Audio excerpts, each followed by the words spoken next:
Me gustan las mujeres, me gusta el sexo. Ay, no lo quiero decir, ya no lo quiero decir. Vamos a por vete. ¿Qué dice que saquemos la pistola? ¡Despelote! Con el culo al aire. Pum, pum, pum, pum.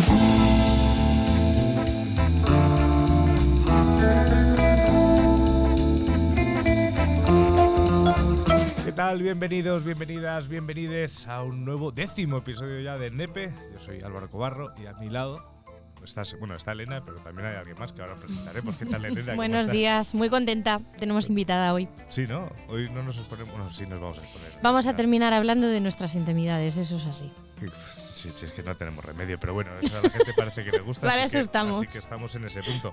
Bueno, antes de empezar, esto es NEP, es un espacio de podcast en el que hablamos de educación sexual. Intentamos tener un enfoque masculino porque es donde creemos que hay que apretar un pelín más. Sí.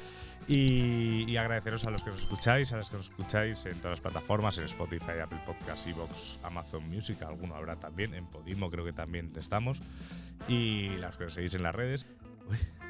Respira. He venido acelerado. Ya has dicho todo lo importante y empresarial, lo has darnos dicho. A seguir, la campanita, Eso. esas cosas, vale. Y hoy, como ha dicho Elena, tenemos invitada, supongo que en cámara lo estaréis viendo, los de YouTube. Y aquí está Inés Bárcenas. ¿Qué tal, Inés? Hola, encantadísima de estar con vosotros. Pues yo, hacía que no te veía mogollón. O sea, tú y yo nos conocemos hace mucho tiempo, de muchas aventuras y desventuras por Aranjuez. Nocturnas, la mayoría. Nocturnas la mayoría, de la época universitaria. Y al final, pues la vida nos ha reunido aquí en este Qué bonito. de podcast. Es bonito, ¿eh? Es bonito. bonito. Tú también estuviste en Aranjuez. Claro, o sea, yo cuando decís aventuras nocturnas de Aranjuez, yo me siento identificada también, porque lo que pasa en Aranjuez se queda en Aranjuez. Exactamente. Efectivamente. Pero bueno, está bien, es un programa un poco ribereño. Es guay. Eso, reivindicando sí, lo ribereño. Lo ribereño, por supuesto. Bueno, Inés, yo cuando te conocí eras una chavala muy maja y ahora ya eres toda una licenciada en psicología en la Universidad CEU San Pablo y además estás haciendo muchísimas cosas, eres profesora. Sí. Soy profesora de grado, de máster. Vamos. Y si no me equivoco, porque creo que ese es un dato que no he podido comprobar, sigues siendo la presidenta de la ONG de Necesito Terapia. Sí. Desde que la fundamos en 2018 he presidido este proyecto que, bueno, para los que no estéis familiarizados, es una asociación que ofrece acceso a servicios de salud mental, de psicología, a personas que pertenecen a colectivos desfavorecidos. Y no solo eso, sino que también nosotros lo que buscamos también es fomentar la empleabilidad de los psicólogos jóvenes que acaban de salir de la carrera. Qué guay. Que muchas veces para entrar en clínicas les piden estas horas de rodaje, estos portfolios, y nosotros lo que buscamos es, bueno, pues colaborar con ellos, darles supervisión, permitirles acceso a ciertos congresos, a ciertos cursos y derivarles pacientes. Entonces, esa es la idea, como crear una sinergia y fundamentalmente, que este es el lema de nuestra asociación, hacer que la salud mental en nuestro país pues sea un derecho básico y no un privilegio como lo es a día de hoy. De hecho, bueno, hoy vamos a hablar bastante de salud mental. Vamos a hablar de cómo incluso los hombres hemos tenido a veces como ese punto de la salud mental es algo que no nos viene. O sea, ¿qué es eso de la salud mental? ¿Cómo voy a ir yo a un psicólogo si yo me basta con bajarme al bar a tomarme un vino, ¿no? O como me decía mi padre, ¿no? Porque cuando yo estudiaba psicología, ahora ya me toma mucho más en serio. Pero cuando estudiaba psicología, mi padre me decía, hija, sí, eso está muy bien lo que tú quieres hacer, pero sinceramente yo con, no sé, irme al monte, hacer deporte, me apaño. O sea, yo no necesito estas cosas, ¿no? Yo no necesito hablar de mis problemas. Sí, yo creo que cada vez se está quitando el estigma cada vez más de la salud mental, pero nos queda todavía mucho. Yo creo que parte del problema lo hablaremos más adelante y además es ahora un debate que está de nuevo otra vez en boca de todos, es el acceso, ¿no? a terapia, porque no está incluido de la manera que se debería a lo mejor en la sanidad pública en España. Pues tal y como están las cosas económicamente, no todo el mundo se lo puede permitir, entonces hay muchas veces que sabes que tienes que ir, pero lo relegas a otro huequito de tu cabeza y dices, bueno, ya lidiaré con ello más adelante porque ahora mismo tengo que ganar dinero, tengo que hacer la compra, tengo que pagar facturas y demás.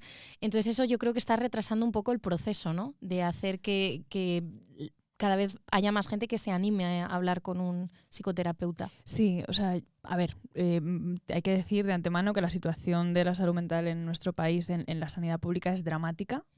Tenemos maravillosos psicólogos, el problema es que no tienen espacio para tanta gente, y sobre todo después de la pandemia, ¿no? Que ha sido muy dramático.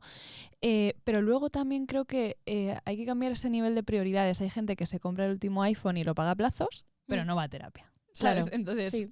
hay que pensar en bueno, qué priorizamos, el valor realmente que le damos a la salud mental, que cuando trabajamos eso tiene un efecto sistémico en nuestro entorno, en nuestra salud física también, y que realmente son cambios para el resto de nuestra vida. O sea, yo las veces que he estado en terapia he descubierto cosas de mí misma, he hecho cambios en mi vida que es que ya, o sea, cambian el resto, el derrotero, ¿no? Que va a seguir mi vida. Y luego especialmente, claro, si ya es difícil que la gente priorice lo de ir a terapia, que entienda que ese dinero invertido es importante, pues el acceso a hombres todavía sigue siendo un poco difícil. La mayoría, podría decir que a lo mejor el 70% de mis pacientes son mujeres.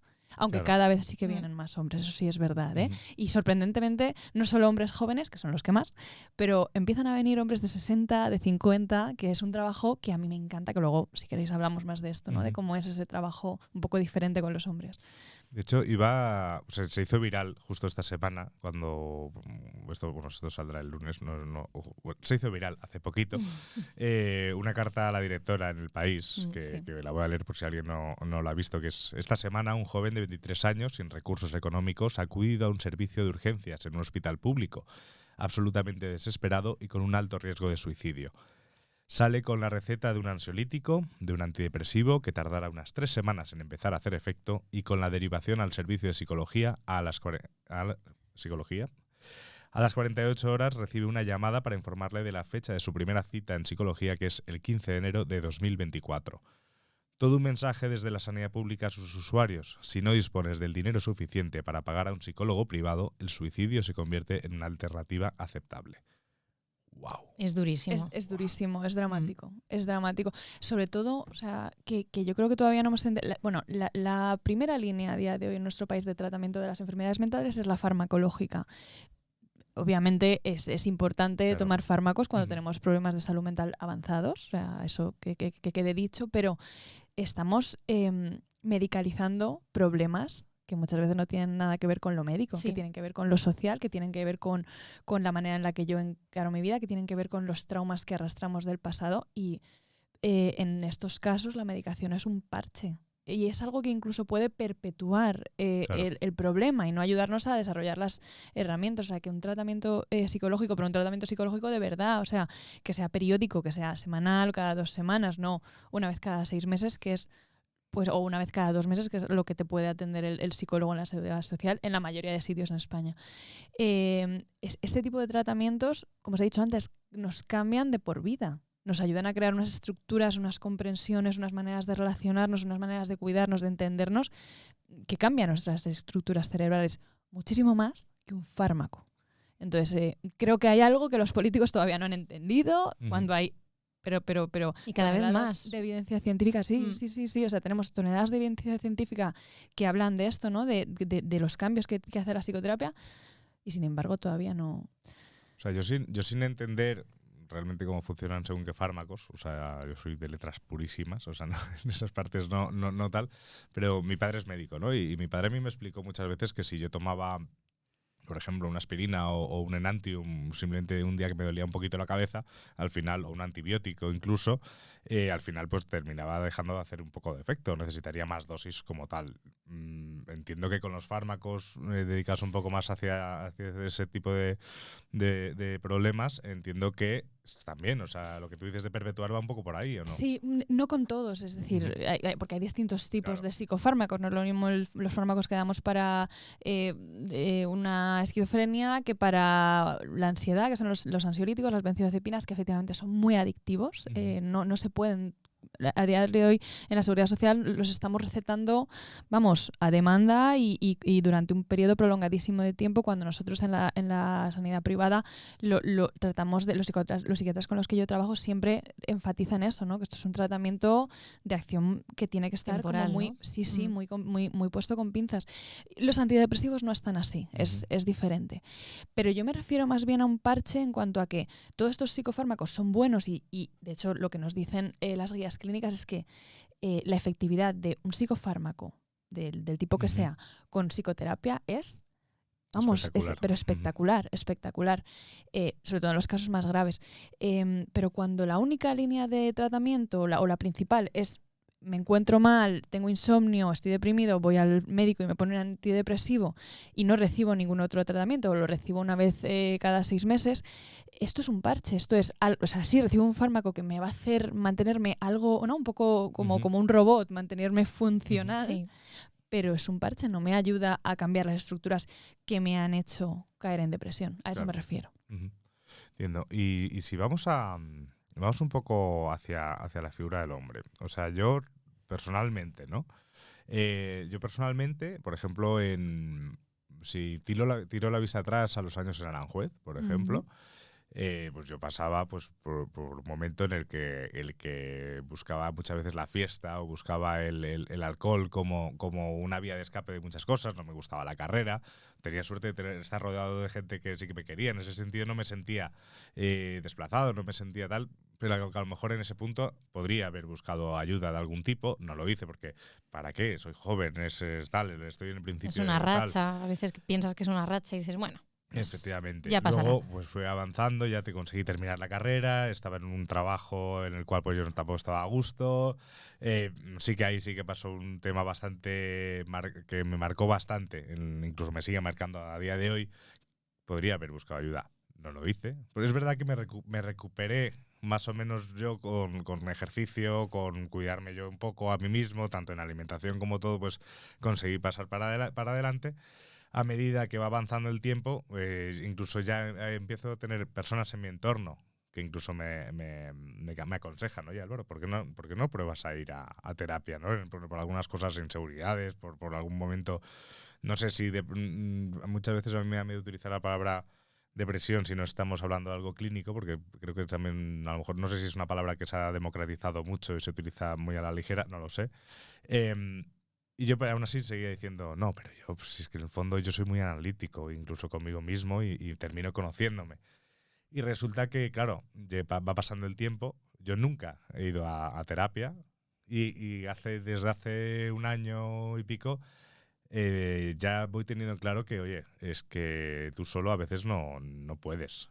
Entonces, ¿por qué crees que esta evolución, porque creo que en mi caso no es que yo sea especial, creo que es algo bastante común, ¿por qué crees que muchas veces con los varones nos pasan estas cosas? Bueno, yo creo que crecéis, yo creo que tenemos que cuidar mucho la figura del hombre por eso, porque crecéis muy aislados afectivamente. Las mujeres también somos más verbales que los hombres, pero culturalmente tenemos muchísima más capacidad de expresar nuestra vulnerabilidad. Se nos permite llorar en público, se nos permite ser vulnerables, ser más frágiles, cuando lo somos igual que vosotros. Y luego solemos crear unas alianzas en las que hablamos bastante de nuestras emociones, o sea, todo el contenido emocional, sentimental está ahí presente. Y yo creo que a vosotros, y muchas veces vosotros conseguís esa intimidad a través del consumo de alcohol y sustancias. Y es así, ¿no? Y yo ahí sí que veo, ¿no?, que los hombres ahí conectan. Pero de normal, yo lo primero que enfatizo normalmente cuando vienen chicos y hombres a terapia es ¿con quién has hablado de esto? Muchas veces es con la pareja o con la madre, con figuras femeninas. Y yo enfatizo mucho, háblalo con tus amigos. Claro. Primero con los que más confianza tengas, pero habla abiertamente de lo que te pasa, hazte vulnerable, ve creando al final ese cambio que todos necesitáis.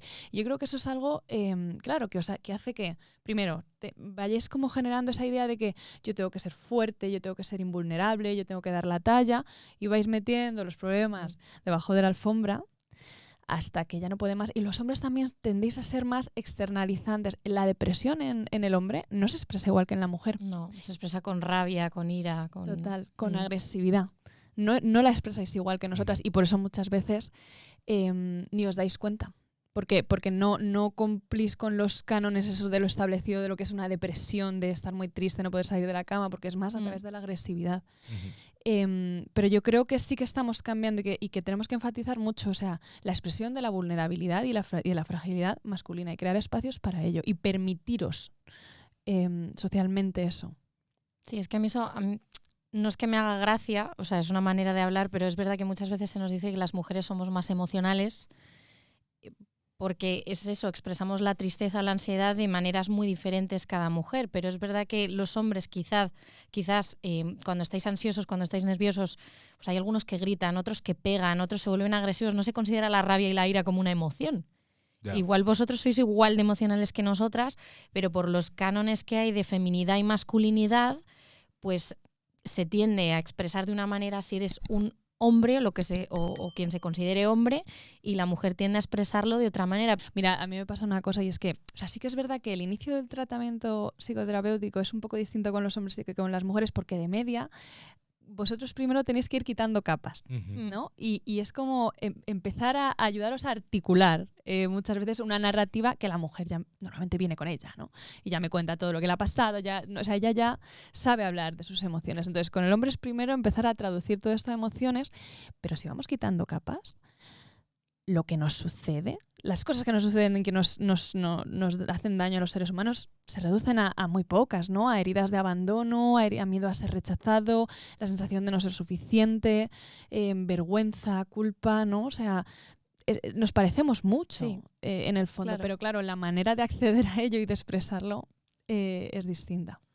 A ver, al final, yo, por ejemplo, una cosa que estoy viendo últimamente en redes sociales, que no sé si es bueno o malo, con algunos memes de los chavales, no sé qué tal, que, por ejemplo, hay algunos que, o sea, me llaman la atención porque creo que son un caso curioso, ¿no? O sea, es como el típico que sale una mujer y un hombre, ¿no? Las pibas, ¿no? Los hombres no expresan los hombres no sienten nada o no sé qué.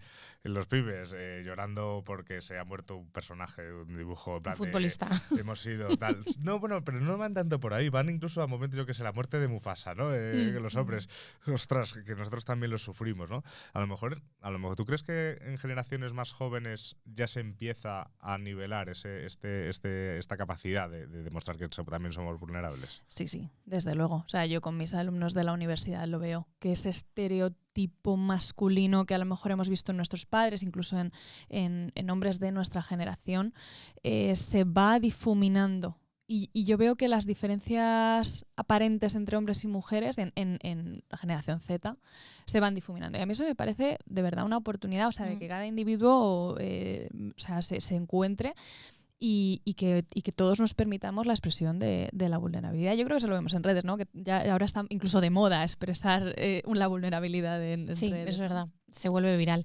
Eso a mí en cierta medida no sé si me preocupa. O sea, me gusta que se hable cada vez más de ello porque creo que eso nos da acceso a dejar de sentir vergüenza a la hora de reconocer, mira, tengo un problema, necesito ayuda o me siento así, me siento asá. Pero claro, hay gente que utiliza las redes sociales para sentirse acompañada, pero no sé si eso favorece también conductas narcisistas, porque al final mantener el equilibrio, sobre todo cuando estás recibiendo mucho caso de mucha gente, te haces viral, no sé qué, al final igual hasta llega a ser contraproducente. Bueno, yo creo que es lo que tú dices, el narcisismo de la víctima, ¿no? O sea, a través de esa expresión, ¿no? de mi dolor, de mi vulnerabilidad, obtengo como ese reconocimiento y entonces ya me quedo ahí. Y recibir reconocimiento desde una posición de víctima es muy peligroso y nos podemos volver muy tiranos también para nuestro entorno. Y luego, o sea, hay que tener mucho cuidado con eso porque, por ejemplo, yo me encuentro con mucha gente joven que viene a consulta y me dicen, es que ayer tuve un ataque de ansiedad, que te mueres, un ataque de pánico, ya te empiezas a analizar y a recoger síntomas y no.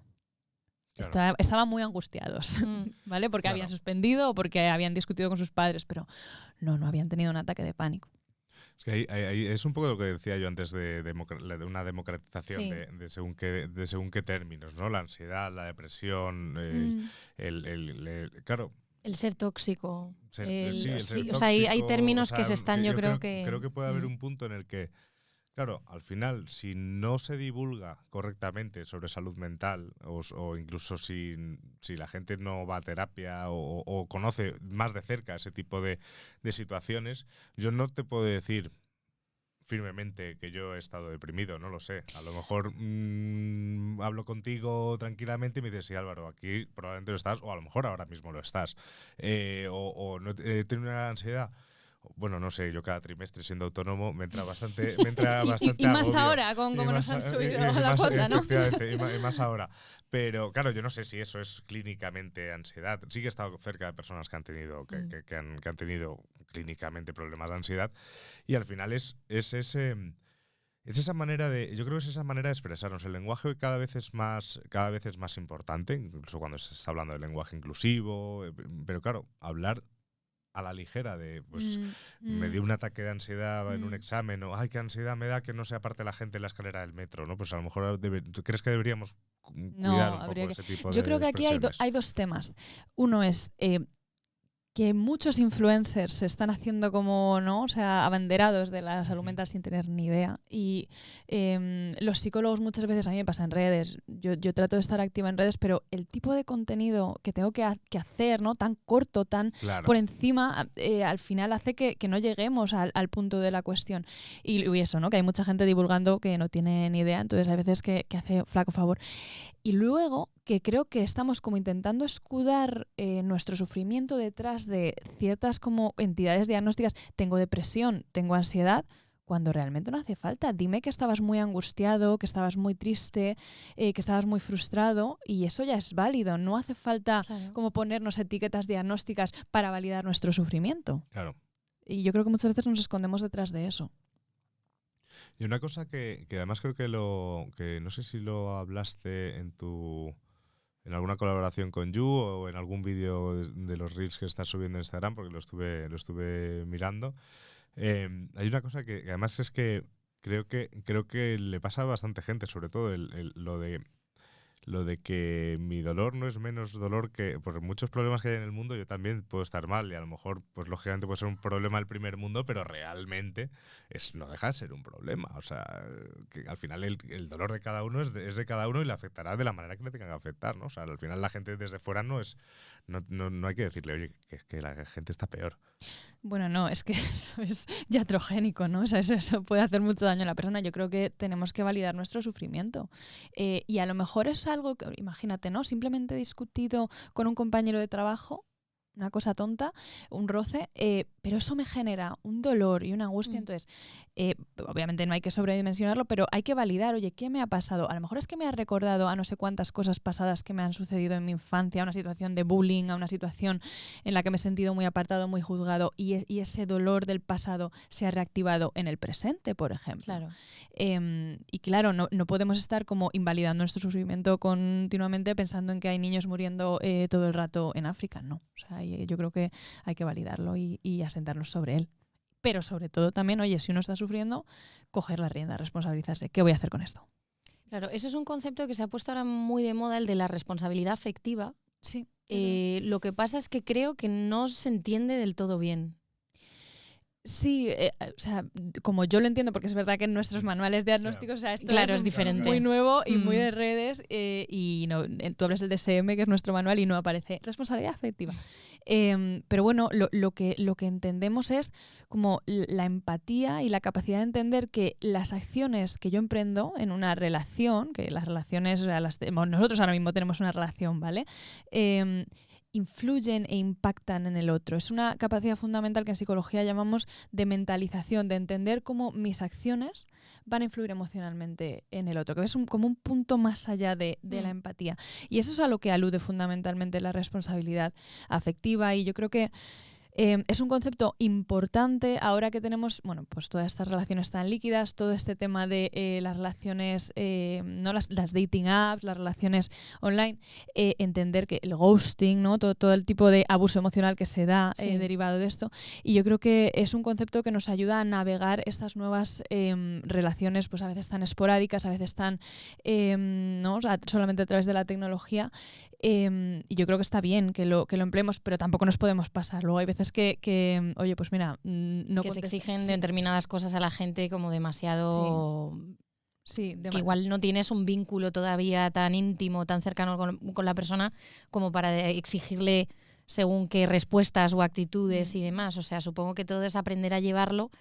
Pero a mí es verdad que, o sea, me parece súper interesante porque creo que la gente lo confunde con el tema de respetar los límites de las personas. O sea, no, es que no sé cómo explicarlo, porque es que me parece tan complejo y me parece también que se está empezando a hablar, pero también se sabe tan poco que no sabría cómo explicarlo. Pero son cosas distintas. Respetar los límites de la persona, respetar mis límites, ¿no? Que a lo mejor es pues que no me llames a todas horas, o respeta que cuando yo estoy enfadada pues necesito unas horas para relajarme. Eso es respetar un límite. Pero la responsabilidad afectiva puede englobar el aceptar y comprender los límites que necesita la otra persona, pero es un concepto mucho más amplio que engloba entender cómo mis acciones van a influir emocionalmente en la otra persona. ¿Cómo va a influir el hecho de que ¿no? yo me acueste con un chico una noche que he conocido en Tinder,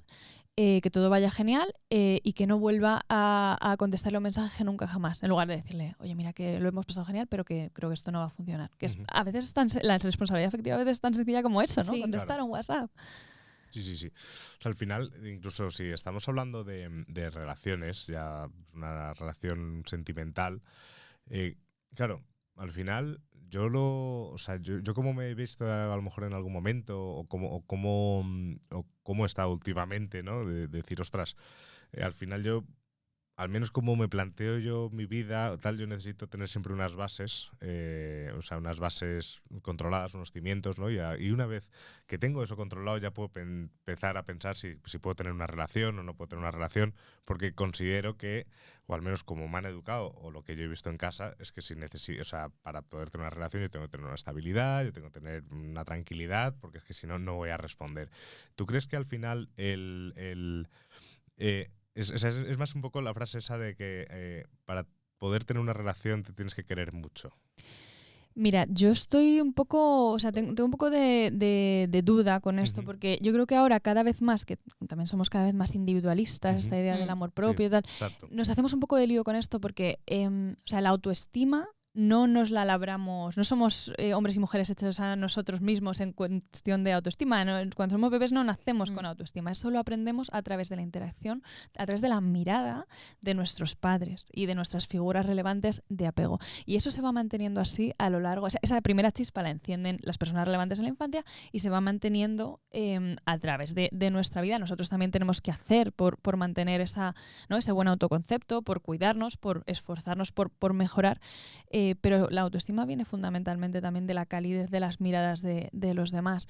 Entonces, esta idea de tengo que estar súper bien para entrar en una relación y quererme mucho a mí mismo primero para entrar en una relación, yo creo que no es del todo cierta. Creo que las relaciones se construyen, la autoestima se construye y a veces entrar en una relación, hombre, quizá no si estás, yo qué sé, si acabas de dejarlo con tu pareja y estás destrozado, si estás emocionalmente pasando por un momento difícil, pues igual no es tu momento, pero tener flecos sueltos y entrar en una relación no es inválido. Creo que nos podemos aportar mucho y aprender juntos a relacionarnos, a mejorar y que sinceramente, aunque suene cursi, el amor sana muchas cosas. Sí. Hay un dicho, ¿no?, que dicen muchos terapeutas sistémicos y es que enfermamos de relación, la mayoría de los traumas con T minúscula, los traumas relacionales, la mayoría de los problemas psicológicos que arrastramos los seres humanos son causados por relaciones que nos han hecho daño.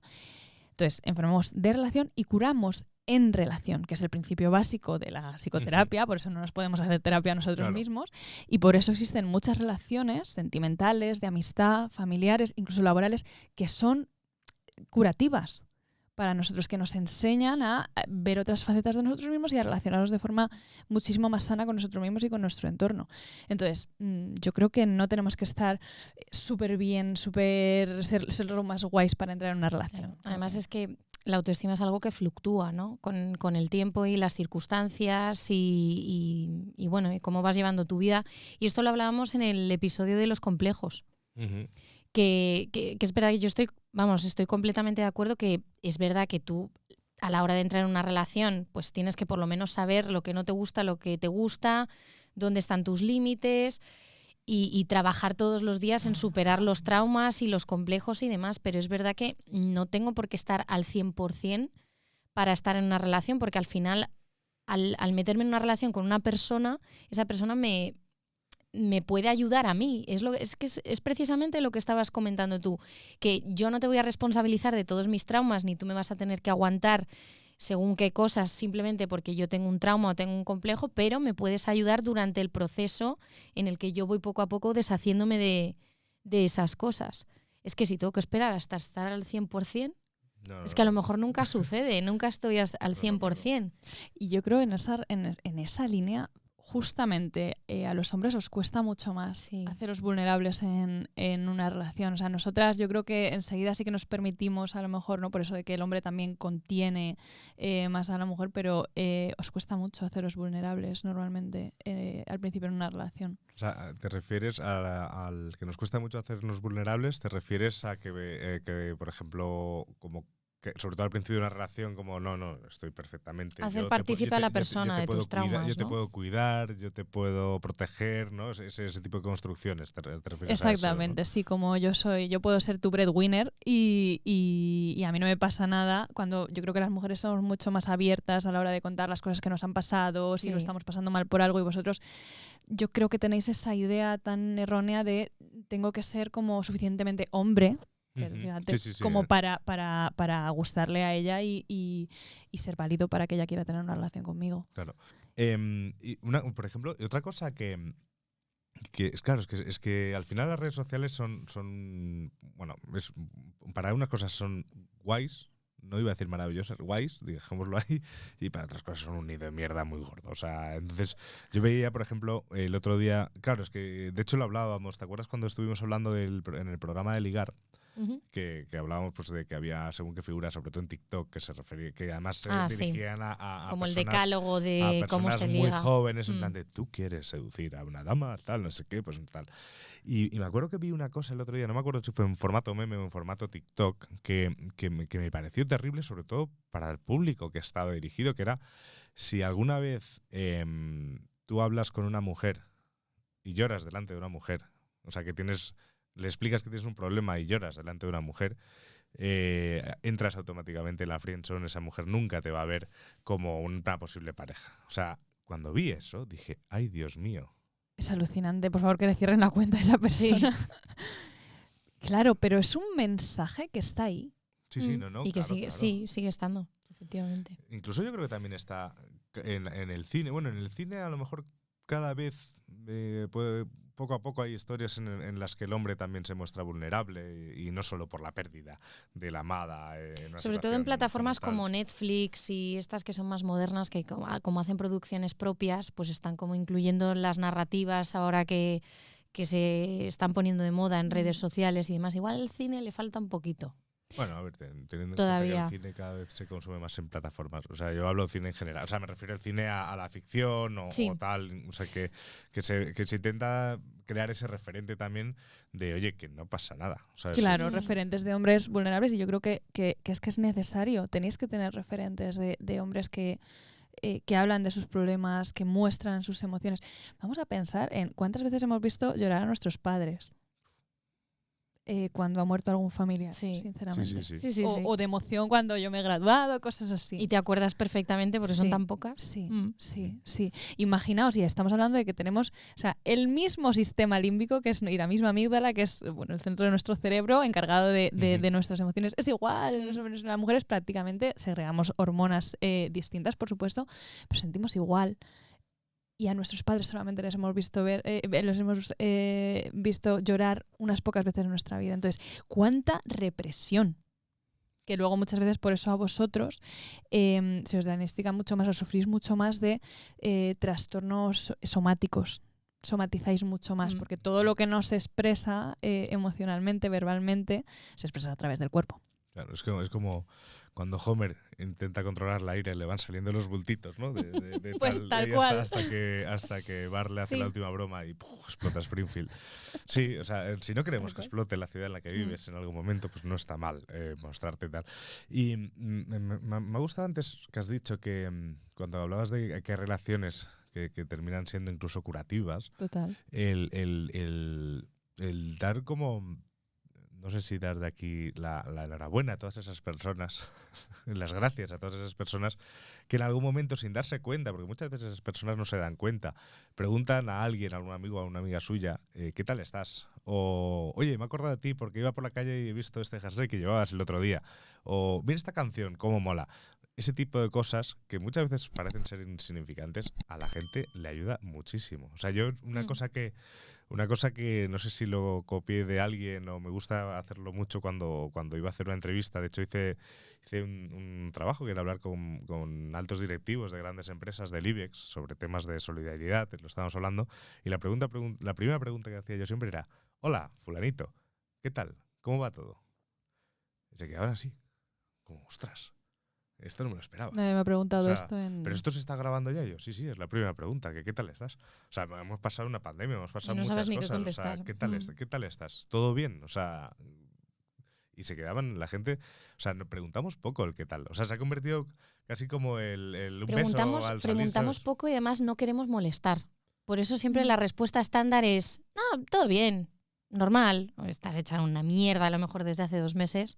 No, pero todo, o sea, es que tenemos hasta miedo a esa interacción, pues a decir, pues mira, no estoy pasando una buena racha. Es que directamente por ahorrarte la conversación dices, todo bien, ¿tú qué tal? Nos cuesta usar esos espacios, por eso Sí. es tan maravilloso llegar a terapia y que alguien nos escuche de verdad, sentirnos vistos de verdad y reconocidos durante una hora. Eso ya tiene un poder terapéutico, solamente eso. Yo creo que tenemos que aprender a usar ese espacio con nuestras amistades, con nuestra familia, con nuestros amigos, con nuestras parejas, pero también hay que saber escuchar. Como tú dices, ¿cómo estás? Y escuchar, de verdad, mirar a los ojos, que no esté el móvil de por medio, o sea, de verdad escuchar. Yo creo que luego hay un tema con los hombres, al menos yo lo veo en mis amigos o en mi marido, ¿no? Que dais un montón para hacer cosas. Y es súper divertido, ¿no? Pero siempre quedáis para hacer cosas. Y en esos espacios, nosotras a veces mucho más quedamos, pues venga, voy a tomar algo, o sí, vamos a dar un paseo, pero hablamos Hay un montón, conversación. hay conversación. Sí. Y vosotros, en esa diversión, en ese siempre estar como haciendo cosas, claro, hay menos espacio para realmente mirarte a los ojos y decir, oye, tío, ¿cómo estás? Claro. Sí, ellos lo llenan de actividades. Sí. Al Sí. final, lo que nosotras llenamos, pues eso, con sentarnos a charlar o sí, estar tranquilamente sentadas una al lado de la otra. Hay veces que no se necesita ni hablar, simplemente sentirte acompañada. Ellos como lo llenan de actividades. Sí. Yo lo veo también en mi grupo de amigos, que hay algunos de ellos que yo percibo que están pasando una mala racha o que abiertamente han dicho, pues mira, me ha pasado esto, no lo estoy pasando bien. Y empiezan a llenar su calendario de actividades, de hacer cosas en grupo, de ir muchísimo al gimnasio, pero ninguno se plantea en ir a terapia. Todos empiezan a ir al gimnasio, todos empiezan a tener una rutina y venga, este año me voy a poner fuerte y qué bien me siento mentalmente después de ir al gimnasio. Y que sí, que no lo dudo, porque es verdad que viene muy bien mentalmente hacer ejercicio, pero quizá la solución pasa primero por ir a terapia y acompañarlo de ese ejercicio, de esas actividades, del rutina. quedar con tus amigos, ¿no? Sí. Pero van directamente a eso, a evitar pensar. Claro, pero porque si a ti nadie te ha de verdad abierto la puerta a lo emocional, pues es que tú esa puerta de tu casa es que está ahí acumulando polvo y telarañas que no veas, pero nada, yo sé que es la casilla del gimnasio, ¿no? La válida. Pareciera mi piso de Aranjuez. Además, de verdad. Además, tal Alguna cual. vez lo visité. Sí, así estaba. Eso podía ser una Un analogía reflejo de perfecta. cómo se está por dentro, hay Joder, veces que sí. Qué barbaridad. Sí, pero que luego, o sea, sí es cierto, o sea, yo me pongo a pensar y por ejemplo, tenemos amigos en común, ¿no? Que, Sí. a los cuales quiero mucho. Y yo también. Y me cuesta mucho verles si no es en un ámbito de noche, fiesta. de fiesta. Sí. Que además a mí últimamente lo que es, bueno, qué mentiras, al final termino saliendo igual, pero intento no salir mucho Porque no me apetece realmente. Es que como no quiero que todas mis relaciones personales sean de 4 de la mañana, ¿no? Por así decirlo. Creo que eso ya en Aranjuez hubo suficientes y ya no. Ya quemamos las naves. Ya está. Pero claro, realmente dices, joder, es que si no a esta persona no le veo. Pero claro, cuando le voy, he dicho pero claro 2 veces muy seguidas, no me gusta esa coletilla. Si voy a verle, esa persona está trabajando. O sea, yo incluso cuando a lo mejor pincho, cuando suelo pinchar y viene a verme gente, me alegro mucho. Pero luego a la vez digo, joder, si es que no puedo estar con esta persona. O viene una persona que me apetece ver o me apetecería bailar, digo, joder, pues tampoco puedo estar bailando con esa persona. Incluso a lo mejor luego pues termino incluso yo más rayado de decir, joder, pues es que vale, sí, me vienen a ver, pero es que realmente les he visto 10 minutos. Claro. O sea, no les he visto más. Claro. Y al final venga, va, pues quedamos para ver el fútbol. Pues perfecto, en el prepartido estás hablando de, uy, ¿qué pasará? Durante el partido, como mucho te abrazas si hay un gol y después del partido pues pones verde al entrenador si has perdido, ¿no? O sea, que al final es cierto que muchas veces cuesta entre nosotros el quedar, pues eso, vamos a dar un paseo y charlemos. Es que eso me parece anecdótico y de hecho cuando lo han hecho algunos amigos míos, ¿no? Cuando me he enterado que han quedado para dar un paseo y punto, digo, algo va fatal. ¿Sabes? Digo, No están pudiendo más ya. Ya le llamo, ya me intereso yo, oye, va todo bien. Sí, tenéis que de verdad reivindicar mucho y cuidar mucho más de crear esos espacios de intimidad. Para nosotras es súper habitual quedar a solas con una amiga o con pocas amigas, ¿no? Sin mayor distracción de fondo, ni fútbol, ni nada, de lo máximo pues un hilo musical, ¿no? Y yo creo que eso es algo que, o sea, tenéis que empezar a propiciar, porque el valor de eso, el valor de la intimidad, o sea, es que al fin, es el pegamento que nos une. Claro. De lo contrario nos quedamos en la superficie. Totalmente. Sí es cierto. O sea, no estoy diciéndote que no estoy de acuerdo contigo. Sí, estoy de acuerdo contigo. Pero claro, yo a veces, o sea, me pongo a pensar en mi persona, ¿no? A lo mejor yo soy del Mallorca y tengo una peña aquí del Mallorca en Madrid, y además me junto con gente con la que probablemente lo único que tengo que ver es que somos del Mallorca, o sea, son gente de Mallorca, pues hay uno que es de una tal, otro de izquierdas, otro de derechas, lo que fuera, pero realmente es mi espacio de la semana en la que digo, para mí es sagrado. Y no es tanto por el partido normalmente es un bodrio absoluto, o sea, es infumable, o sea, me trago un Getafe Mallorca en Getafe pasando frío que no sé ni por qué fui a eso, ¿no? Pero ese espacio sí que a mí personalmente sí que noto que me ayuda. Pues a lo mejor es un momento de desestrés, de tal, que a lo mejor es verdad que podría aprovechar en ese momento y coger a cualquiera de los que tengo más relación, oye, me pasa esto, pero pues como que me voy a casa y digo, ay, qué gusto ese ratito, o sea que también te ayuda, ¿no? Totalmente, y a mí siempre me ha dado bastante envidia, ahora ya de adultos, la capacidad que tenéis los chicos, ¿no? Y mis amigos y de divertiros, ¿no? De abstraerse, de abstraeros, esa... A mí el fútbol es que me repatea, pero te quiero decir, o sea, realmente... A mí te decir que a mí también, en el fondo también, o sea, lo que me gusta es ver el Mallorca, el resto... El resto te da igual. Sí.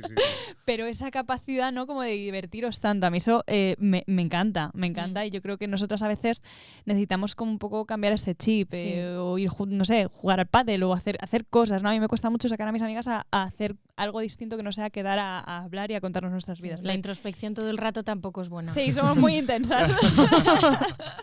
Vale, o sea, te conoces muy bien, pero es demasiados pensamientos al mismo tiempo, sí, a veces. Sí. O sea, hay que buscar también puntos el medios. Claro, equilibrio. sí, yo creo que lo sí. bueno de los dos mundos. Podemos ir dando un paseo hasta el bar donde vamos a ver el fútbol. Por ejemplo. Sí, y hablando así, no del algo partido, así. o sea, prohibir hablar del partido hasta entrar por Vamos el a bar, hablar ¿sabes? O sea, de como, nuestras interioridades, ¿qué tal? pero... O sea, ¿Y crees que generacionalmente hay diferencias cuando va la gente a terapia? O sea, hay problemas que hablan más la gente más mayor o que tienen menos... ¿Le da menos vergüenza o más vergüenza? O... Sí, o sea, ya os digo que yo creo que cuando vamos quitando capas, lo profundo es muy parecido. También luego hay un punto, ¿no? Que es, bueno, pues es que una persona de 60 años va a tener problemas matrimoniales, claro. hay pues problemas de trabajo, etcétera, o más bien una falta de sentido en sus vidas que hay que reelaborar. Entonces, sí que son distintos, pero yo creo que ahora también muchos chicos se plantean mucho más como su papel en el mundo, la manera en la que quieren tener sus relaciones, o sea que sí que creo que hay como una oportunidad muy buena como de cuestionarse a sí mismos, ¿no? De, oye, ¿yo qué quiero? ¿Para qué lo quiero? ¿Qué me viene impuesto desde fuera socialmente? ¿Qué tipo de hombre quiero ser? Entonces, sí, yo creo que generacionalmente se abre como un campo bastante chulo, bastante interesante para los hombres. Qué bien. Eso es una buena noticia, la verdad. Pero no tenemos que dejar de enfatizar eso, o sea, porque yo creo que, a ver, desde el feminismo hemos puesto un foco maravilloso en las mujeres que falta nos hacía, pero que muchas veces los hombres os quedáis un poco en los márgenes ahora colgados. y eso es un poco injusto también. Hablábamos también en algún momento, en el de los... Claro, es que ya llevamos 10 programas, ya lo tenemos. Sí, hemeroteca. hemos dado mucha turra ya. Ya hemos dado bastante turra. Vacía en algunos casos incluso, pero bien. Yo hacía una reflexión, creo que en un programa que hicimos como de los ahí se me ha ido la palabra, es que me he acordado de una cosa, de los propósitos para el año 2023. nuevo, sí. Y yo decía una cosa que luego decíamos coñas porque en teoría eran propósitos sexuales, ¿no? Pero yo hice una reflexión de ver muchas veces según qué figuras mediáticas que han abanderado por decirlo de alguna manera, la lucha de los hombres por mantener su espacio. Que yo decía, joder, pues si estás luchando por mantener tu espacio, ya eso significa que ya estabas en una situación de privilegio, o sea, ya no es una cuestión de tal. Pero realmente, claro, en ese punto, en estos avances que se están haciendo gracias al feminismo, hay muchas veces que los hombres se están sintiendo desubicados. Ya que soy hombre, o nos estamos sintiendo desubicados o desplazados o atacados. Porque no sabéis qué hacer en todo esto. O sea, ¿cuál es vuestro papel en nuestro todo papel? ello? Sí, y yo creo que tampoco es justo demonizar. O sea, yo creo que es un mal momento para ser un hombre blanco heterosexual. Es el peor momento. Sí. Y tampoco me parece a mí este revanchismo. O sea, yo creo que tenemos que crear... O sea, sí, somos diferentes los hombres y las mujeres biológicamente. Luego, obviamente, ante derechos. Pero la idea es crear, o sea, limar esas diferencias individuales y de verdad crear espacios en los que podamos convivir. Y yo creo que, claro, una persona que ha vivido siempre en esa cúspide de la pirámide, cuando ahora le denostas hasta esos límites, le dejas muy desprovisto. Entonces yo creo que pues espacios como este también en los que se puede hablar, ¿no? de cómo los hombres pueden ser más emocionales, pueden conocerse más a sí mismos, son importantes, por ejemplo. O sea, aquí ya estamos haciendo una labor fundamental, pero que yo creo que hay que daros vuestro espacio y no demonizaros, que oye, la idea es que o sea, los hombres y las mujeres son seres buenos y maravillosos. Hay que encontrar mejores maneras de convivir. Claro, al final vosotros también formáis parte de la rueda, o sea, te quiero decir, claro, os afecta el patriarcado también en unos ámbitos que son peligrosísimos incluso. Lo que estamos hablando, o sea, el hecho de que un hombre no pueda hablar de sus emociones, que no pueda incluso tener los síntomas de una depresión como los tienen las mujeres, es patriarcado. Claro. Que los hombres se suiciden muchísimo más, o sea, realmente sufrís muchas más muertes por suicidio que las mujeres, sufrís muchísima más violencia que las mujeres y muchas veces no se os protege ante ella. Entonces, oye, que también, o sea, que sois un colectivo que hay que cuidar, por supuesto. Sí, a ver, yo creo que al final la clave está también en muchas veces analizar y reflexionar el origen de muchos, o sea, con lo que decías de quitar capas, o sea, ya no solo en lo personal, incluso en lo que nos rodea, o sea, esto que comentas al final hay más hombres que mujeres que llegan a suicidarse, que eso es, o sea, bueno, es una barbaridad. Creo que el dato en España, o a no ser que escucho más veces en prensa, es que cada día se suicidan 11 personas en sí, España. Algo así. Eso es una tremendo. burrada. O sea, si ya las víctimas de violencia machista nos parece una burrada cuando salen, creo que fue a principio de año, creo un fin de semana, creo que fueron ya 4 mujeres asesinadas. Claro, es que estaríamos hablando de cada día en el telediario hablar de 11 nombres. Sí. Que podrían haberse, y es que además son casos, igual que por ejemplo, la víctima de violencia machista, pero es que se podían haber evitado. La mayoría de los casos, o sea, un suicidio, lo que hay detrás es una situación de desesperación vital y normalmente una depresión o problemas de salud mental. Entonces esto se podía haber evitado. Es lo que hablamos ayer de que la terapia o la psicología en España es un bien de lujo. Sí. Es un privilegio. Que si hubiese más accesibilidad a estas cosas, pues pues eso, se podría haber salvado muchas vidas. Sí, sí. Y luego que tampoco es la panacea. O sea, yo creo que también hay un nivel de desigualdad y un nivel de precariedad que también influye en todas estas muertes. Claro. Ahora que estábamos hablando de que realmente la psicología o este tipo de servicios de salud mental parece ser que se han convertido casi en un bien de lujo. Bueno, no es que se hayan convertido, es que han sido un bien de lujo. No sé si antes eran más accesibles. No, realmente no, pero es que la gente dice que ¿cuánto cuesta un psicólogo? Bueno, es que ir al médico no nos damos cuenta de lo que cuesta. Y realmente un psicólogo en la seguridad social normalmente cuesta mucho más de lo que cobramos los psicólogos privados. Pero lo que pasa es que, claro, como tenemos la seguridad social no nos damos cuenta, lo vamos pagando con nuestros impuestos mes a mes. Pero es que es un servicio muy caro porque, primero, no podemos ver pacientes como churros porque no somos robots, y luego necesitamos supervisión nosotros mismos. Normalmente necesitamos también ir a terapia en ciertos periodos de nuestras vidas. La colegiación, los autónomos que no ayudan, el lugar donde pasamos terapia, y luego nuestra profesión requiere de una formación continua. Claro. Continua, tienes que estar continuamente formándote. Entonces, realmente, si tú empiezas a limar gastos, seguro de responsabilidad civil, etcétera, etcétera, Sí. o sea, no es un servicio. Yo creo que también es el cómo valoramos, ¿no? O sea, ya hemos entendido que el punto está ahí, yo creo. O sea, en cómo valoramos realmente nosotros la propia salud mental. Claro. O sea, Es una cuestión cultural. Lo comentabas antes. No sé si fuera de micros o al inicio del programa, que hay gente pues que se compra un iPhone a lo dije plazos, antes, ¿no? sí. Yo lo último que me he comprado a plazos han sido calcetines. Pero porque fue como, pues tal, y dije, ostras, me voy a gastar yo 90 euros ahora en calcetines. Y me dijeron, aplázalos sin intereses. Y dije, pues vale. Porque a mí Yo una mopa. Tengo una mopa. Y un vibrador, también me paga un vibrador Bueno, a plazos. eso no está mal, eso está bien. Pero es que es triste, o sea, es que es verdad. Bueno, O sea, no es triste. no, pero es triste, me refiero que le damos mucho más valor a lo material. Pensaba que hablabas de pagar un vibrador. No, claro, a plazos. pero no, eso, bueno, depende de cómo se mire.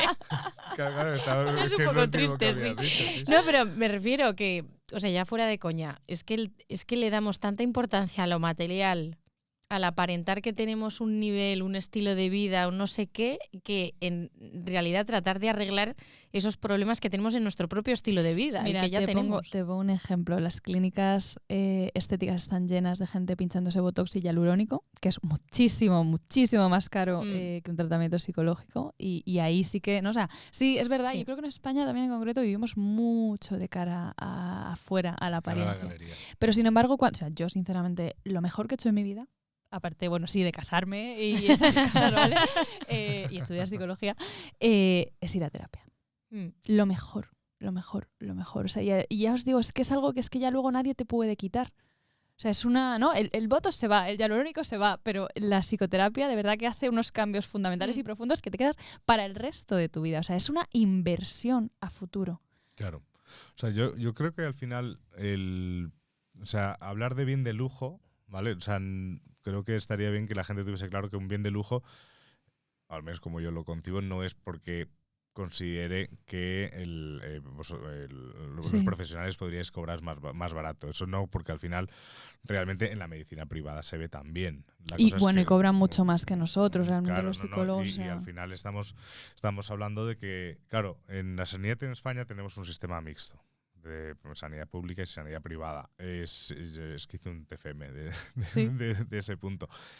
Claro, muchas veces la gente piensa que la sanidad pública es gratis, la sanidad pública la estás pagando toda la vida con los impuestos y estoy 100% como a favor, porque es que además lo que cubre la sanidad pública muchas veces es a lo que la gente no puede acceder por la privada. Entonces, claro, yo creo que aquí el problema, o lo que podemos ver la gente de a pie con temas de salud mental y un tratamiento psicológico, es que como no encontramos una alternativa en lo público, claro, la única opción que tenemos es lo privado. Claro. Y una persona, estamos hablando, puede haber, tú conoces más colectivos que pueden acceder más a necesito terapia, pero yo incluso pienso en un punto de un autónomo. O sea, yo soy autónomo, ¿sabes? Y yo hago números y digo, ostras, yo es que al principio de mes empiezo casi en menos 1.500 euros. Ya.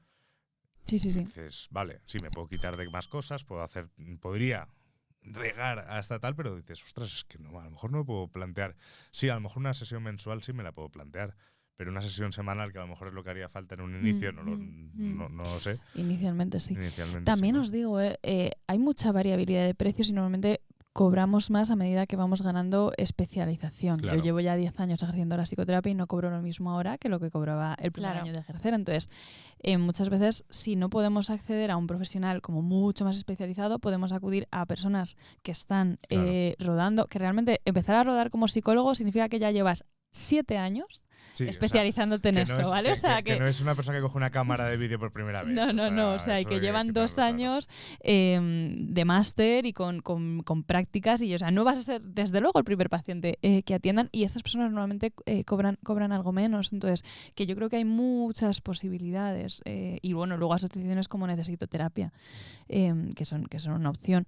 También quiero aprovechar este podcast para mandar un llamamiento, no tanto a pacientes, sino a profesionales de la salud mental que puedan colaborar con nosotros, porque ahora sí que, bueno, sobre todo después de Navidades, que es un momento muy complicado para la salud mental, tenemos mucha demanda y sí que necesitamos profesionales que colaboren con nosotros y que ofrezcan bueno, pues esta ayuda, sabiendo además que todo el dinero que aporta el paciente, que es de 10 euros en adelante, se lo llevan ellos. Necesito Terapia no tiene ánimo de lucro, se lo quedan o sea, ellos. Es buscar hacer un poco, o sea, por lo que estuve mirando es como hacer de conexión, ¿no? Hacemos de conexión, la atención es online, la terapia que ellos ofrecen es online, o si quieren recibirlo en sus consultas, perfecto, pero en principio es online. Se llevan íntegramente lo que paguen los pacientes y nosotros les ofrecemos supervisión. Y os pueden encontrar en la página web, ¿tenéis algún perfil? Sí, tenemos nuestra página web que es necesitoterapia.org y ahí pueden encontrar toda la información. O en info@necesitoterapia.org, que ahí les contestamos con cualquier duda. Yo te iba a hacer una pregunta. Ya un poco en el ámbito personal, ¿no? Porque todos tenemos a alguien en nuestro entorno, incluso nosotros mismos, pero bueno, hablando de gente que tenemos en nuestro entorno que está pasando por un mal momento, que no contemplan la posibilidad de ir a terapia, pero sabemos que les haría bien o por lo menos probarlo, ¿cómo les podemos animar a que empiecen a cuidar ese aspecto de su salud? Porque es que yo creo que la gente es como, me rompo un dedo, es obvio que tengo que ir al médico, tengo que ir al traumatólogo, pero cuando tengo un problema emocional o mental, no es tan sencillo ver que necesitamos ayuda, ¿no? Y muchas veces desde fuera, tu entorno es el que es capaz de animarte, pero es que hay veces que es tan difícil, porque como tampoco te quieres entrometer en la intimidad de una persona o en algo que le hace mucho daño, no sabes cómo enfocarlo. Entonces, desde el punto de vista de un familiar o de una amiga que quiera ayudar a otra persona, ¿cómo se puede enfocar eso? Mira, yo creo que hay que romper esas barreras y ese tabú, y eso también es responsabilidad afectiva, ver que un familiar o un amigo o tu pareja está mal y confrontarle con ello, siendo respetuoso, no siendo intrusivo, no tienes o vas a terapia o te dejo, pero que bueno, a veces yo creo que más de una y uno tendría que decir eso a sus parejas, pero es responsabilidad afectiva confrontar a alguien cercano con los problemas que está experimentando, y muchas veces nosotros desde dentro nos hemos acostumbrado a una situación súper precaria, emocional, y no nos damos cuenta realmente de lo mal que estamos. Entonces, va a dar miedo, y va a dar miedo a que nos rechacen y a que se enfaden con nosotros o que no nos hagan ni caso, pero siempre merece la pena hablar de cómo les vemos y a veces incluso podemos buscar los criterios diagnósticos. A ver, depresión, venga, ¿qué dice el DSM, el manual ¿no? de las enfermedades mentales? ¿Qué dice? Y confronto a esa persona, mira, es que resulta que tienes aquí no sé cuántos de lo que dice en este listado. Y a darles ejemplos, ¿no? de cómo también su comportamiento nos está influyendo a nosotros, nos está afectando a nosotros. Y yo creo que esas conversaciones hay que tenerlas. Sí, y si necesitamos terapia, ¿por dónde tenemos que empezar? Porque claro, hay tantas corrientes, hay tantos tipos de tratamientos, hay veces que me he encontrado amigas, pues es que yo estuve yendo a un psicoanalista y no me hizo nada o no me ayudó. Claro, es que hay un sinfín de cosas a tener en cuenta. Eso es verdad, que yo creo que nos falta en España como mucha más cultura acerca de las distintas corrientes psicológicas que hay y que no sirven para todas las personas, ni todas las personas, ¿no? Hay gente que necesita que su psicólogo sea más directivo, que le diga más las cosas, hay gente que necesita a alguien que sea más exploratorio y con un psicoanálisis, bueno, pues va a ir genial. Yo creo que el psicoanálisis, bueno, si quieres de verdad resolver un problema a tiempo, a lo mejor no es tu opción. En España es verdad que tenemos como mucha tradición de la terapia cognitivo-conductual, que yo soy cero fan, la verdad, porque me parece un reduccionismo de lo que es el ser humano. Pero es que ya os digo, es que está la terapia familiar sistémica, la terapia psicodinámica, que no es lo mismo que el psicoanálisis, las terapias humanistas, las terapias de corte existencial. Entonces, yo creo que es importante, antes de elegir un psicólogo, hacer un poco de investigación acerca de, oye, ¿de qué va cada corriente? Mirar de verdad el currículum de tu psicólogo y pedirle a tu psicólogo. Yo, cuando vienen mis pacientes a consultar, lo primero que les digo es, oye, yo estoy especializada en esto sirve para esto, para lo otro, y yo veo que con los problemas que tú tienes nos vamos a enfocar en esto. Si el psicólogo no lo hace, por favor, pídeselo. Y asegúrate de que, oye, tiene una manera de hacer terapia que te va a venir bien a ti con los problemas que tú presentas. Claro. Pero nos falta eso, como un poco de cultura de las distintas corrientes. Y bueno, nos habían mandado una serie de dudas algunos oyentes del programa. Bueno, creo que está claro que si hablamos de relaciones personales, la salud mental es importante, pero este oyente, ¿digo el nombre? Sí, dilo. Este oyente, Iván, pregunta tal cual, que cómo de importante es la salud mental si practicas algún deporte y cómo conseguirla. Si practicas algún deporte profesionalmente, no entiendo muy bien. Entiendo que será, no sé si profesional o al menos competitivamente, ¿no? O sea, pues supongo Sí, que para ir bueno, al es que, gimnasio. claro, yo ahí la problemática la veo en que hay veces que la gente se obsesiona tanto con el deporte y su aspecto físico que puede desarrollar un TCA. Entonces, la línea que separa el practicar deporte de una manera saludable y efectivamente que veas algo positivo en tu salud mental y luego la obsesión, ¿no?, con el aspecto físico, hay veces que es un poquito fina, ¿no? A ver, yo siempre digo que yo practico mucho deporte, pero no lo hago desde, pues sí, cuidar mi cuerpo, desde luego no necesariamente la apariencia, pero es que lo hago por salud mental. O sea, no podría hacer el trabajo que hago si no entrenase prácticamente todos los días entre semana, porque es mi manera al menos de liberar toda esa carga emocional con la que yo acabo en la consulta. No sé si su pregunta iba más en línea o sea, es verdad que la gente que tiene ¿no? que su profesión son los deportes necesita sí o sí como ir a terapia, porque al final tú respondes con tu cuerpo y estás expuesto a una cantidad de demanda, ¿no? Y a una autoexigencia que es importante trabajar. Igual que, por ejemplo, yo atiendo a muchísimas personas que están en el mundo empresarial en muy alto grado y esa tensión, esa sobrecarga de demanda hace muchas veces que se rompan. Entonces, yo creo que es algo que tenemos que aprender a llevar y a trabajar, ¿no? O sea, como ese estrés laboral, sea a través del deporte o de otras profesiones, nos influye, ¿no? Y las cargas que llevamos. Y Felipe nos pone, a ver, Esto léelo, que me ha hecho mucha gracia. tal cual lo dice Felipe, ¿no? Bueno, dice, hola Nepers, hola Berta, hola mamá. Que no le hemos saludado todavía a Berta hoy. Claro, es que no hemos hablado de cosas mías tanto de infancia. Hola madre, ahora sí. La pregunta que nos hace Felipe es la siguiente. ¿Por qué tenemos los hombres esa ansia por follar mucho y con muchas mujeres distintas y las mujeres suelen ser más selectivas? Bueno, podríamos hablar, pero esto no es toda la verdad, de que la testosterona hace que tengáis como más necesidad sexual, pero no es verdad. Porque nosotras tenemos una hormona maravillosa que es la progesterona, que también hace que tengamos nuestras necesidades sexuales. Creo que hay algo social en esto. Y creo que el hombre, cuando se acuesta con muchas mujeres, es un campeón y una mujer es una zorra.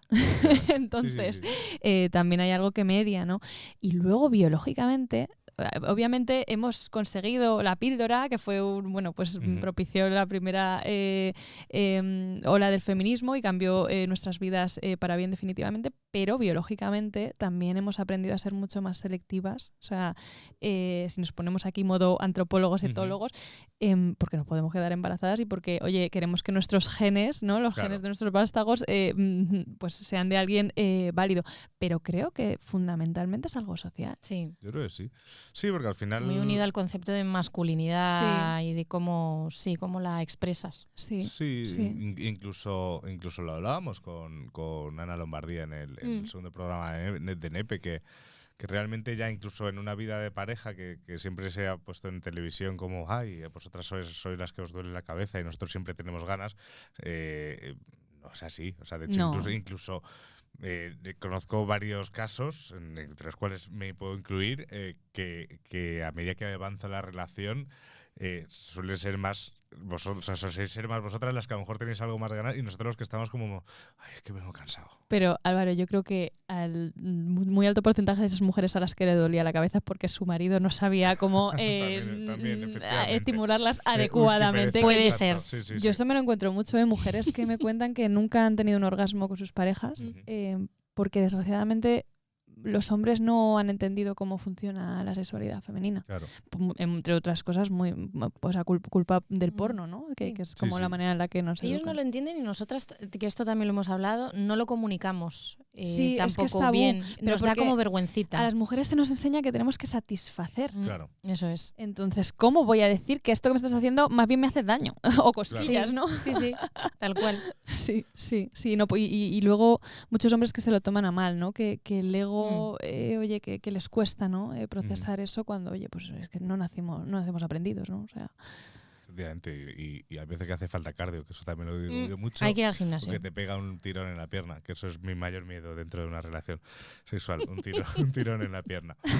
Que Y se un me suba solo el pelo, episodio básicamente. sin mencionar lo del tengo tirón. mucho miedo a eso, ¿sabes? El otro día estaba en el sofá viendo la tele y me empecé a pegar un tirón en la planta del pie y es que le tengo mucho miedo a esas cosas. Y bueno, y creo que tenemos además una pregunta que además es en audio. Me han mandado un audio, sí. El otro día estaba hablando con una amiga mía que está, pues eso, con pastillas para la ansiedad y para la depresión y historias de esas. Y dice que se le ha quitado todo el deseo sexual. Que a ver, que yo sé qué pasa porque en Proyecto Hombre tenemos a gente que toma pastillas de esas y están rayadísimos porque no se les levanta ni nada. Pero quiero decir, ¿es posible que haya gente que sea más tolerante a eso y aunque esté medicada, sí que tenga deseo? Porque, claro, me surge la duda precisamente de que en Proyecto Hombre se supone que están prohibidas las relaciones entre personas, pero las hay. Entonces esa es la pregunta un poco que si hay gente a la que inhibe el deseo sexual más que a otra. O es algo, yo que sé, que hay una pastilla, yo que sé, te tomas un ribotril de esos y te deja muñeco y no tienes ganas de nada. Sí, efectivamente. O sea, hay que tener en cuenta dos factores. Normalmente la depresión, uno de los síntomas fundamentales es la pérdida de líbido y con la ansiedad también. O sea, pensar que cuando tenemos problemas de salud mental, en esta pirámide de Maslow, ¿no? Lo primero que necesitamos asegurar es nuestra supervivencia. No vamos a pensar en asegurar la especie a través de las relaciones sexuales. Entonces, eso es el primer síntoma. Y luego los antidepresivos fundamentalmente tienen un síntoma secundario como principal, que es la falta de líbido. Y eso muchos pacientes tienen que lidiar con ello. Cuando se quita el tratamiento vuelve de nuevo la libido, cuando se supera la depresión vuelve de nuevo la libido. Aquí también influye la edad que tenga el paciente. No es lo mismo un paciente medicado con 30 años, 25 años, que posiblemente no pierda tanto la libido, que una persona de 50 años, de 60 años. Y sí, hay personas que son más sexuales que otras. Entonces, depende de cómo uno sea en esta dimensión, pues perderá más la libido o menos. Claro. A ver, y al final incluso sin medicación, incluso, o sea, yo eso también lo creo que se lo contaba a Ana Lomardía, que, o sea, yo mismo cuando he tenido muchas cosas en la cabeza de, ostras, claro, ¿ahora qué va a hacer que con va mi vida? cambiando Y ahora con no el sé qué, tiempo. pues es que a lo mejor es que directamente es que no me apetecía de ninguna de las maneras. O sea, es que lo siento, pero yo ahora mismo no estoy para nadie. O sea, no estoy ni para mí como para estar como para alguien más, ¿no? Entonces creo que también ese es un punto.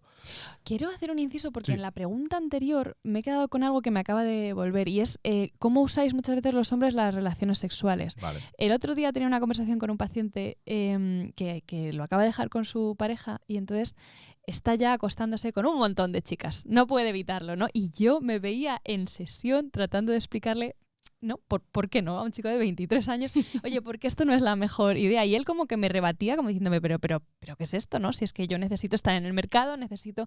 Y es esto, ¿no? O sea, el no me puedo permitir ni un momento de dolor, de fragilidad, de vulnerabilidad, y tengo que demostrar que soy un fucker y que soy merecedor, ¿no? De ser atractivo para muchísimas otras mujeres. Yo creo que es una conducta que también a veces la hacemos las mujeres. Yo la he hecho cuando en esa época de a todas Nos ha pasado Nos en ha algún pasado, momento, sí. pero lo veo súper extendido, ¿no? O sea, y me encontraba yo en esa sesión como ayudándole a entender como el valor de pasar un duelo, ¿no? De permitirse esas emociones. Hay que dársele a veces el lujo de también estar mal. O sea, Sí. que yo utilizo mucho la música para ello. A mí me gusta mucho, pues cuando tal, digo, pues me ayuda mucho a lo mejor ponerme un disco en casa, abrirme un vino si hace falta. No tanto, porque tampoco tengo tanto vino en casa. Y a lo mejor pues en ese momento me pongo a llorar escuchando música, Claro. ¿no? Y creo que es un momento también de darte cuenta. Me pasó creo que fue la semana pasada, no la anterior, trabajando un sábado por la noche a las 3 de la mañana, de repente dejó de funcionar una cosa. Parece que estoy hablando de mis cosas, no, de un aparato, o sea, la tablet, dejó de funcionar la tablet de la música, ¿vale? Y que es una tontería, ya ves tú, además cada media hora de trabajo, de sesión, o sea, no era como tal. Me empezó a entrar una rabia. Me puse a llorar de tal. Que luego me preguntaban mis compañeras, ¿pero qué te pasa? Yo, es que esto es como mi casa y no puede ser que no funcione. Ya ves tú, qué drama que haya pasado eso. Y ya cuando de repente ya me empiezo ya a calmar, digo, hostias, Álvaro, has petado. ¿Sabes? Has petado. Sí. Y no es por la tablet, ¿sabes? No, claro. O sea, y muchas veces ese de mantener el punto de no, venga, va, yo puedo. No, venga, ahora si me concentro en esto, puedo pensar en otra cosa y tal. Y hay veces que petas. Sí. Y en el fondo, a mí lo que me vino bien de petar ese día fue decir, vale, Álvaro, o sea, aquí tienes algo entre manos, hay que atenderlo. aceptar, hay que atenderlo y hay que ver qué pasa por aquí, ¿no? Entonces yo creo que es lo que dices, o sea, sustituir ese dolor por muchas relaciones sexuales al final. Pero ahí lo que estás buscando yo creo que es validación. También, ¿no? puede ser, Taparlo, sí. taparlo con dopamina, pero os juro que mi paciente me miraba como, ¿pero esta que se ha fumado? Claro. O sea, ¿pero sí, qué me estás si diciendo? eso significa que la has superado ya, dices, ya.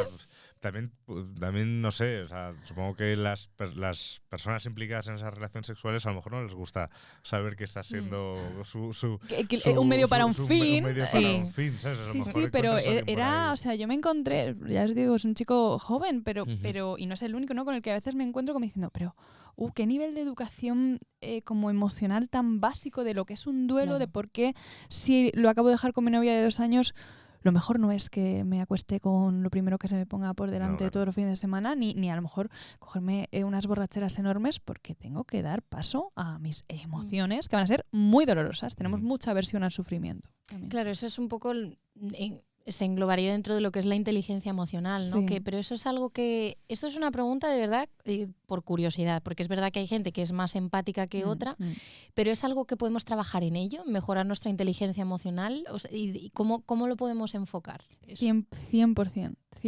Es algo que se aprende, que lo aprendemos de la mano normalmente de nuestros padres. O sea, los padres y las madres son los que nos ayudan a hacer sentido de nuestras emociones y lo vamos recreando en las relaciones interpersonales. Por eso es tan importante lo que se digo, la intimidad, el tratar de siempre afinar en cómo influyen mis acciones en los demás, ¿no? Tratar de, y no tratar de adivinarlo, sino incluso preguntar a las otras personas.